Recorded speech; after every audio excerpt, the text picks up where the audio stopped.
This evening we're joined by Prime Minister's Office staffer, Ms Lucky. Thank you for joining us this evening, Ms Lucky. Thanks for having me, Christy. What is this? Water? Oh, we're not on Sky News anymore, are we, Toto? Can I get some vodka in this, please? Okay, so it's not been a good couple of weeks for your government, it would be fair to say, wouldn't it, Ms Lucky? First with the Auditor's Office report on the sports grants. Well, those reports are always damning. Well, don't you think that reflects badly on your government? No, it reflects on the auditor. What can you possibly mean by that? Well, they never have anything positive to say. It's always, no guidelines this, didn't follow the regulations that. You know, frankly, if the Auditor's Office doesn't have anything positive to say, they should just stay quiet. So you're saying the Auditor's Office is at fault here, not the Sports Minister or your government? Exactly. These are difficult times, and what quiet Australians are quietly calling for is something positive. You know, some how good is Australia?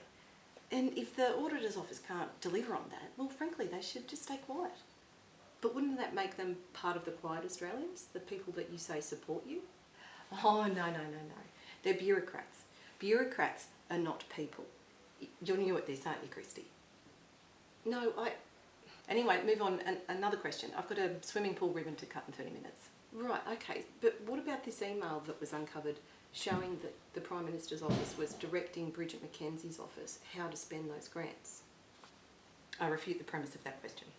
With all due respect, the email has been published. It's on the public record. Oh, that email? That was just a suggestion. There was no power wielded on Bridget McKenzie's office.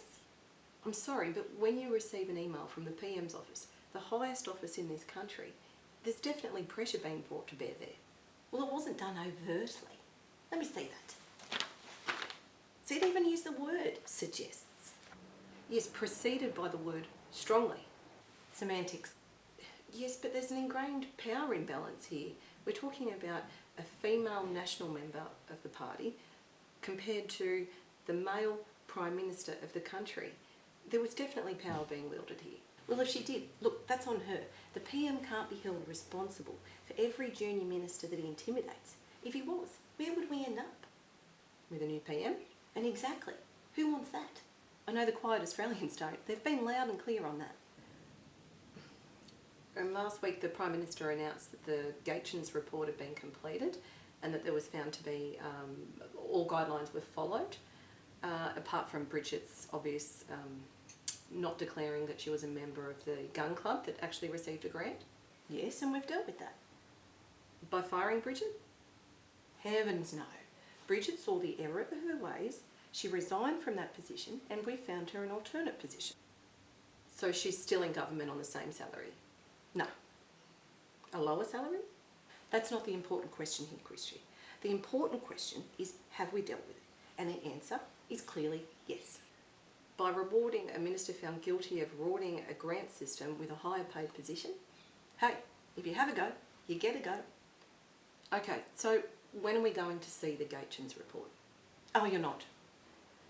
But surely the citizens of this country have a right to see the report that apparently clears the Prime Minister's office and the other ministers of misspending public money. I'm not following you. $150 million of taxpayers' money was handed out. Yes.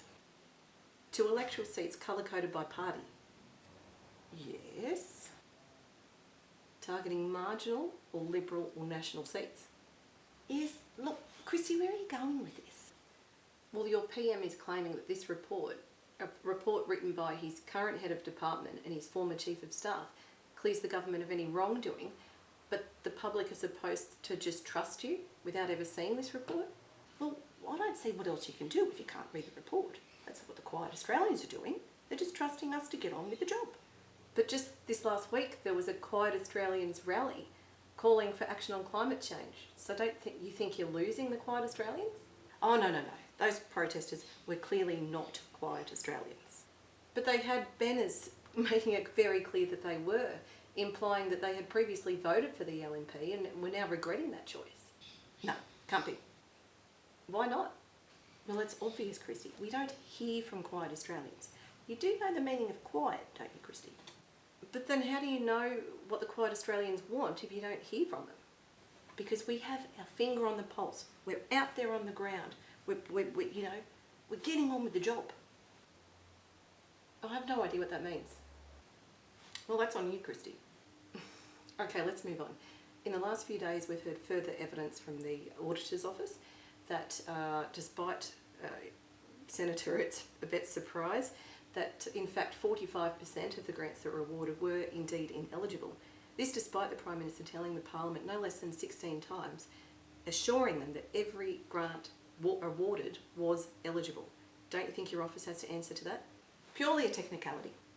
Well, don't you think technicalities matter when it comes to awarding hundreds of millions of taxpayer dollars? Well, you're asking the wrong person. Well, who should I be asking then? The bureaucrats who handed out the grants.